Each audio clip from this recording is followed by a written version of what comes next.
오늘 하나님의 말씀은 누가복음 7장 11절에서 17절까지에 있는 말씀, 신약 성경 100쪽에 있습니다. 다 찾으신 줄 알고 제가 봉독을 해드립니다. 그 후에 예수께서 나인이라는 성으로 가실새 제자와 많은 무리가 동행하더니 성문에 가까이 이르실 때에 사람들이 한 죽은 자를 메고 나오니 이는 한 어머니의 독자요 그의 어머니는 과부라.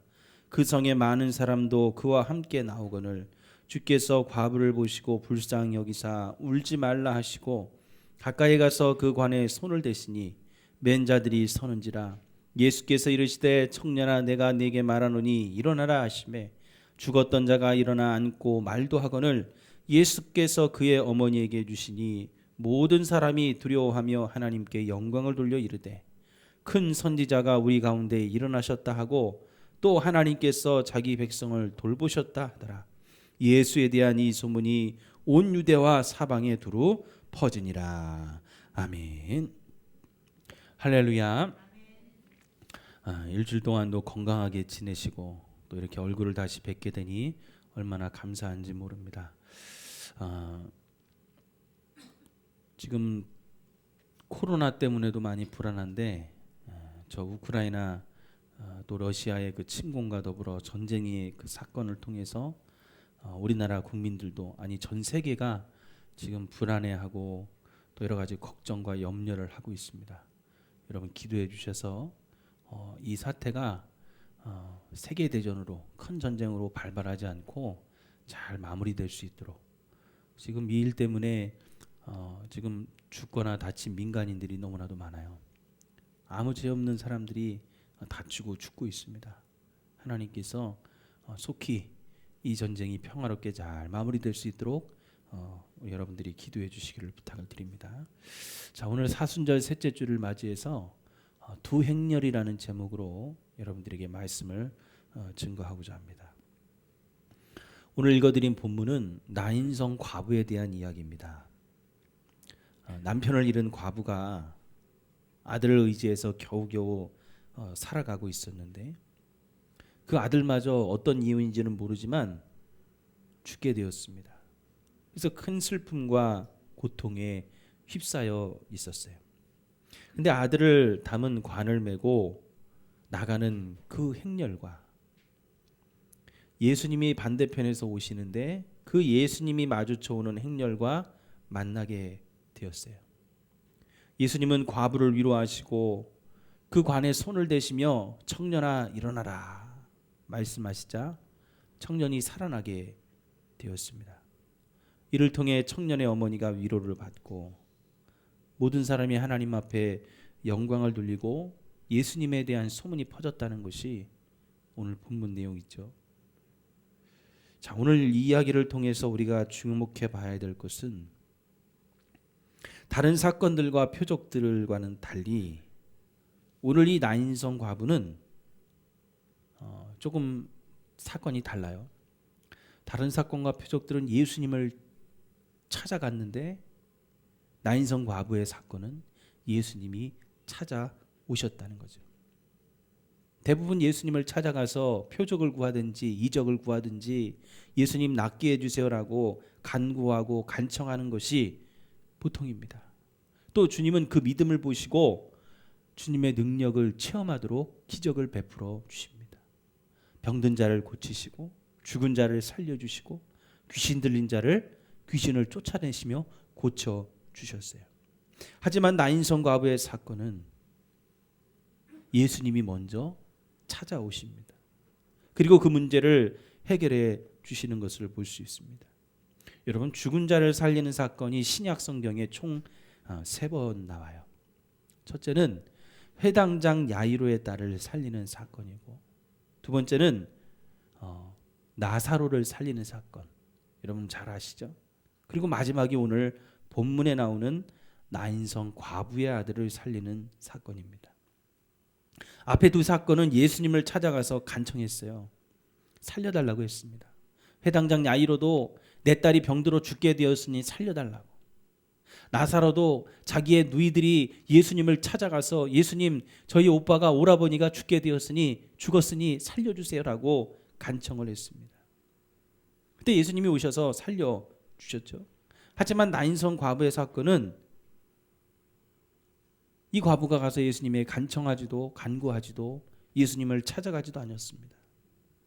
그냥 예수님이 찾아오셨어요. 자, 이것은 무엇을 얘기해 줍니까? 예수님이 생명의 주인이심을 증거해 주고 있어요. 잘 보세요. 예수님은 나인성으로 가고 계셨어요.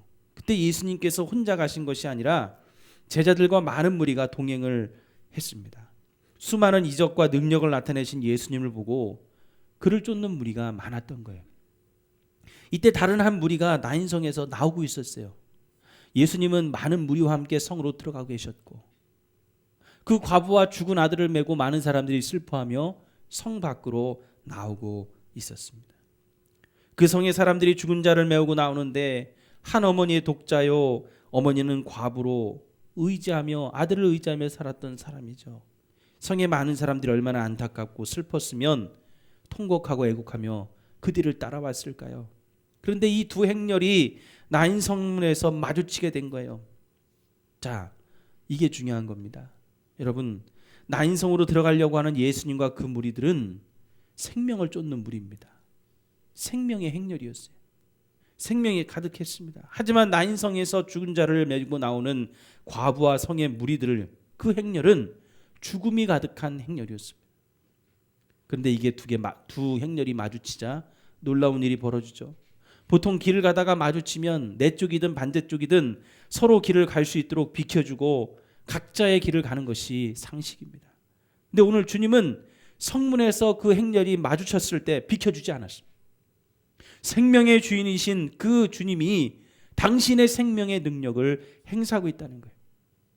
오늘 이 사건, 나인성 과부의 사건은 두 행렬이 마주치는 그 순간 일어난 하나님의 능력을 나타내주고 있습니다. 그런데 예수님이 그냥 지나치지 않았어요. 예수님이 그들을 그냥 보내시지 않았습니다. 그들을 막아섰습니다. 그 죽음의 행렬을 막아서고 그들의 고통과 그들의 슬픔을 막아서고 주님의 능력, 생명을 행사하셨다는 거죠. 죽음의 행렬을 끊어버리고 죽음이 가득한 그들의 마음을 이기도록 만드셨어요. 한번 이걸 오늘날 우리에게 적용을 한번 해보세요.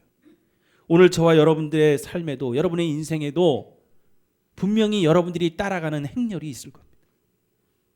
여러분 정말로 생명의 주인이신 주님을 따라가는 행렬에 여러분들이 서 계십니까?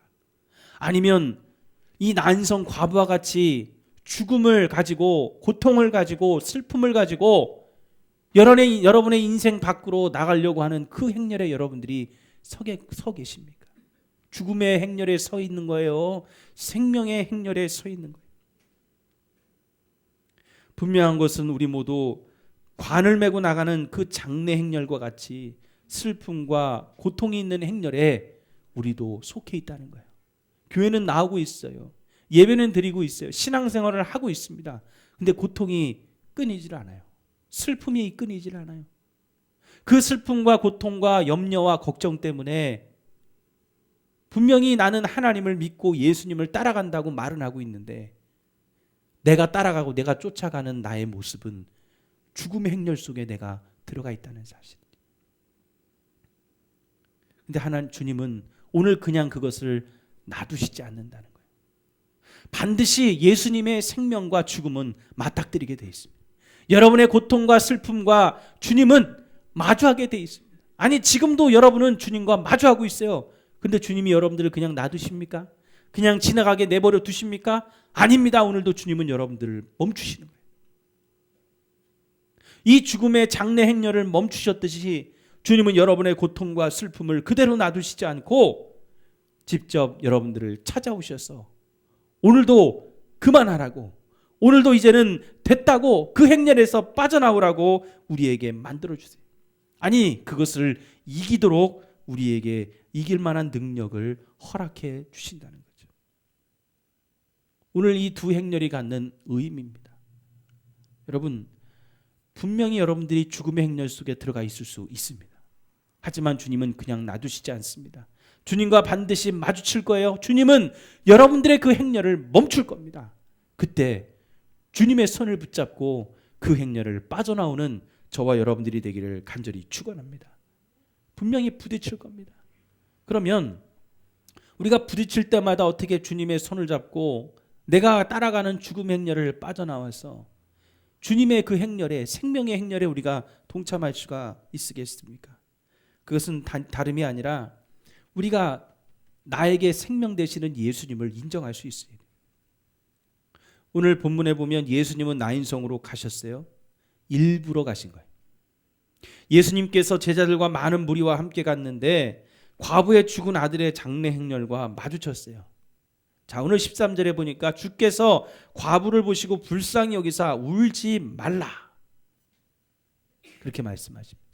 예수님은 과부를 보시고 불쌍히 여기셨다는 거예요. 여러분, 우연히 마주쳤다면 왜 장례 행렬이 지금 지나가고 있는지, 왜 여인이 슬퍼하는지 예수님이 물어보셔야 돼요. 아니, 예수님은 알고 계셔도 대부분 다 물어보셨어요.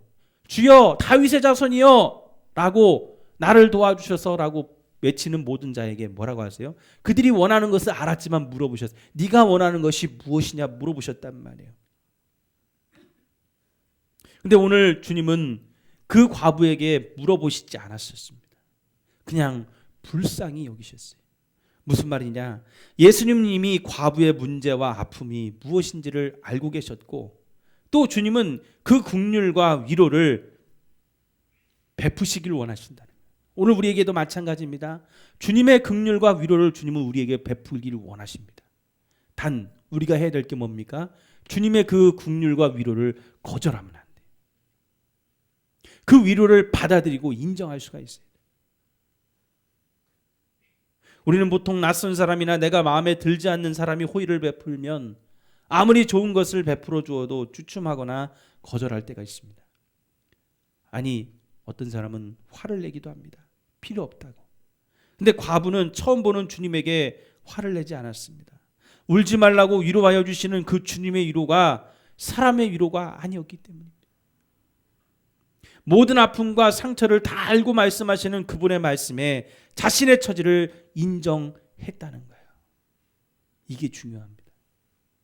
누구에게나 주님은 긍휼과 위로를 베푸십니다. 근데 사람들은 처음에 그 주님의 긍휼과 위로를 거절합니다. 받아들이질 못해요. 그게 나에게 위로가 됩니까? 주님의 그 긍휼이 정말 지금 이 상황 속에 나에게 맞습니까? 내가 이렇게 되도록 주님은 왜 나를 내버려 두셨습니까? 만약에 이 과부가 오늘날 우리였다면, 나였다면 여러분 어떻게 했어요? 주님 일찍 오시지. 주님 찾아오시려면 일찍 오셔서 아들을 죽게 만들지 마시고 고쳐주시지. 왜 죽은 다음에 오셔서 나를 위로하시냐고. 불평할 수도 있었을 거예요. 근데 과부는 그렇지 않았어요? 그렇습니다, 주님. 제 아들은 죽었고 지금 나는 슬픔에 빠져 있고 그 주님의 긍휼과 위로가 나에게 위로가 됩니다. 주님 감사합니다. 그것을 받아들였어요. 그랬더니 그 위로를 받아들이는 그 과부에게 주님의 능력이 나타났다는 거죠. 오늘 생명의 행렬은 바로 주님의 긍휼을 인정하고 받아들이는 자에게 큰 능력이 된다는 것을 말씀해 주고 있습니다. 주님은 모든 것을 다 아시는 분이십니다. 모든 문제와 아픔과 불행을 다 아십니다. 그걸 어려운 말로 전지전능하다고 그러죠. 하나님은, 예수님은 전지전능한 분이십니다. 모든 것을 아시고 모든 것을 할 수 있는 분이십니다. 근데 우리가 그분을 인정하지 않아요. 우리 삶에 인정하지 않습니다. 우리의 삶에 문제가 오면 하나님의 능력을 인정치 않습니다. 하나님이 다 하실 수 있다고 인정하지 않아요. 나인성 과부는 어디에 의지할 곳도, 아픔을 감싸줄 사람도, 그것을 도저히 그 과부의 힘으로는 극복할 수가 없는 문제였기에 주님이 불쌍히 여기는 그 긍휼의 마음을 가지고 주님은 찾아오신 거예요. 그리고 말씀하셨습니다. 울지 말라. 스탑. 너의 아픔과 너의 상처 내가 다 안다. 하지만 이제 그만. 이제 너의 죽음의 행렬 속에서 슬퍼하지 말라고 나에게 오라고 주님이 말씀하셨어요. 그 주님의 내민 손을 이 과부는 잡았어요. 오늘 여러분들이 주님의 내민 손을 잡으려면 생명의 행렬에 들어가려면 다른 게 아닙니다. 주님의 긍휼과 위로를 인정하셔야 돼요. 주님이 전지전능하셔서 나에게 찾아오셨다는 것을 인정하셔야 돼요. 오늘 주님이 여러분들을 이 자리에 불러서 이 예배 자리에 왔다는 것을 인정하셔야 됩니다. 그래야 그것이 나에게 능력이 되어줄 수가 있는 거예요. 창세기에 보면 하나님은 범죄한 아담을 에덴 동산으로 찾아가셔서 숨어있는 그들을 부부를 기어이 찾아내십니다. 무화과 나뭇잎으로 만든 옷을 입고 있었지만 무화과 나뭇잎으로는 그들의 죄의 문제를 가릴 수가 없었어요. 그래서 하나님이 친히 가죽옷을 지어가지고 입히셨습니다. 근본 문제를 해결해 주셨고, 가죽옷은 무엇을 말합니까? 예수님의 의를 말하죠. 말이 좀 어렵죠. 의라는 것은 바로 예수님만이 죄가 없으신 분이기에 그 예수님의 희생을 그들에게 입혀주었다는 거예요. 하나님은 아담과 하와에게 가죽옷을 지어 입힐 때 반드시 동물을 잡아 그들의 가죽으로 옷을 만들어 입혀주셨어요. 거기에 나온 그 동물이 누구겠습니까? 바로 우리에게 그 죄 없는 옷을 입혀주기 위해 예수님을 십자가에 못 박은 것을 말씀해주고 있는 거예요. 예수님이 피 흘리심으로 그 피의 옷을 오늘 우리에게 입혀주어 우리에게 생명을 주신 것이죠. 사랑하는 성도 여러분, 예수님은 모든 것을 알고 계시고 우리에게 긍휼을 베풀어 주기를 원하십니다. 오늘 그 음성 듣고 여러분의 마음을 만져주시고 감싸 안아주시는 그분 앞에 인정하시고 그분의 위로를 받으시길 바랍니다. 오늘 그것이 저와 여러분들의 삶의 능력으로 나타날 것입니다. 두 번째로는 우리가 어떻게 주님의 생명의 행렬 속에 들어갈 수가 있습니까? 주님이 바꿔주시면 됩니다. 오늘 본문에 주님이 관 뚜껑을 여시고 죽은 아들을 살려주셨어요. 14절에 가까이 가서 그 관에 손을 대시니 라고 기록합니다. 손을 대셨다는 말은 주님이 관여해 주셨다는 거죠. 좀 더 쉬운 말로 주님이 만지신 거예요. 주님이 터치하신 거예요. 근데 이것은 유대인의 법으로는 불법이죠. 왜? 유대인의 율법에는 죽은 시체에 손을 댈 수가 없기 때문입니다. 죽은 시체는 부정한 것이고 부정한 것에 손을 대는 것은 율법을 어기는 겁니다. 근데 여러분, 우리가 생각하는 관은 어떤 관입니까? 사람을 다 염을 해가지고 수의를 입혀서 꽁꽁 묶어가지고 그 나무로 된 관에 넣어서 뚜껑을 닫아가지고 아무리 겉에서 그 사람에게 손을 대고자 할 때도 나무로 된 관만 만질 수 있지 그 사람을 만질 수가 없는 거예요. 근데 주님은 오늘 그 아들의 몸에 손을 대었다고 말씀하고 있어요. 관 뚜껑을 그 자리에서 열으신 걸까요? 아닙니다. 여러분, 유대인들의 전통적인 장례 예식은 우리나라 말로 그 장을 가지고 이렇게 관을 메고 나가는 게 이제 보통인데, 그 관이 우리가 알고 있는 나무로 둘러싸인 관이 아닙니다. 나무 판자 위에다가 시체를 그냥 올려놓는 거예요. 그러니까 그들이 무슨 염을 하든지 수의를 입히든지 붕대로 감싸든지 하더라도 그 시체를 나무 판자 위에 올려놓고 그냥 오픈된, 개봉된 상태에서 시체를 메고 나가는 것이 그들의 장례 행렬의 풍습이라는 거죠. 그러니까 예수님이 딱 마주쳤을 때 그 시체의 몸을, 그 죽은 아들의 몸에 손을 댈 수 있었던 것은 지금 나무로 된 관 안에 그 시체가 들어가 있지 않았기 때문입니다. 직접 주님은 그 아들의 몸에 손을 대셨어요. 자, 오늘 이것은 무엇을 말해줍니까? 내가 할 수 없는, 내가 극복할 수 없고 내 힘으로 불가능하고 모든 것이 무너져 절대로 일으킬 수 없을지라도 주님이 손대시고 관여하시면, 주님이 터치해 주시면 바꿔지고 해결되어진다는 것이죠. 주님은 바꾸시는 분입니다. 죽음을 생명으로 바꾸시고 지금 이 과부를 절망에서 희망으로 바꾸어 주셨어요.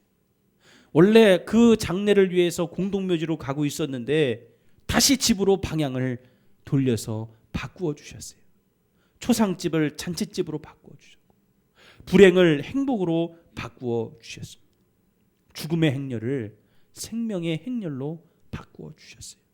주님이 만지시는 순간, 주님이 터치하시는 순간 모든 것이 바뀌어지게 되었습니다. 여러분, 오늘 저와 여러분들의 마음과 여러분의 육체 또 여러분의 가정에 주님의 터치가 있기를 간절히 축원합니다. 주님이 만져주셔야 돼요. 여러분의 자녀들도 주님이 만져주셔야 돼요. 여러분의 몸도 주님이 만져주셔야 돼요. 여러분의 마음도 주님이 만져주셔야 됩니다. 그래서 제가 항상 여러분들에게 안수 기도할 때나 기도할 때 뭐라고 기도합니까?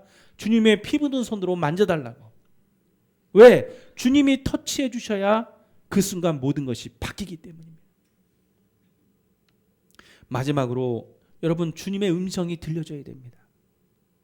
오늘도 저는 부족하고 제가 준비한 말씀은 부족할지라도 이 말씀 속에서, 이 본문의 내용 속에서 여러분 각자에게 들려지는 주님의 음성은 다 틀려요. 똑같은 설교를 들어도 어떤 사람은 이 부분에서 은혜를 받을 수 있고, 어떤 사람은 성경 말씀을 봉독하는 그 순간에도 은혜를 받을 수 있고, 어떤 사람은 설교가 아니라 마지막에 기도하는 내용을 듣다가 은혜를 받을 수도 있고, 어떤 사람은 하나님의 음성이 내 마음속에 부딪혀와서 은혜를 받는 사람도 있습니다. 각자에게 말씀이 들려져야 돼요. 근데 여러분, 오늘 14절에 보니까 예수님이 뭐라고 말씀하세요? 청년아, 내가 내게 말하노니 일어나라. 청년은 지금 죽었거든요. 잠자는 게 아니란 말이에요. 잠자는 거면 깨우면 된단 말입니다. 그런데 청년은 지금 죽었어요. 생명이 없어요. 들을 능력을 상실했습니다.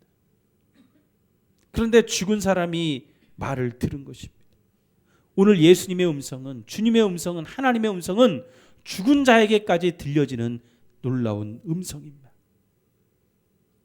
그 능력을 갖고 계세요. 그래서 여러분, 우리 모두가 찬양을 하고 설교를 듣고 또한 기도를 하고 주님의 음성을 들으려고 하지만, 내가 들으려고 하는 노력과는 상관없이 오늘 주님이 여러분들에게 말씀하시고 음성을 나타내실 때 그 음성이 여러분들의 귀에, 여러분의 마음에 들려지는 역사가 나타나기를 간절히 축원합니다. 내가 들으려고 하는 게 아니에요. 주님이 여러분들에게 음성으로 말씀해 주셔야 돼요. 그거를 쉬운 말로 은혜 받았다는 거죠. 주님의 음성이 내 마음속에 들려요. 들을 능력을 상실한 자, 살아는 있어도 영혼이 죽어 있고, 예배는 드리고 있어도 마음이 지금 하나님 앞에 집중되어 있지 않다면, 그 들을 능력이 상실한 자들에게까지 주님이 오늘 능력을 통해 주님의 음성을 나타내 주셔야 돼요.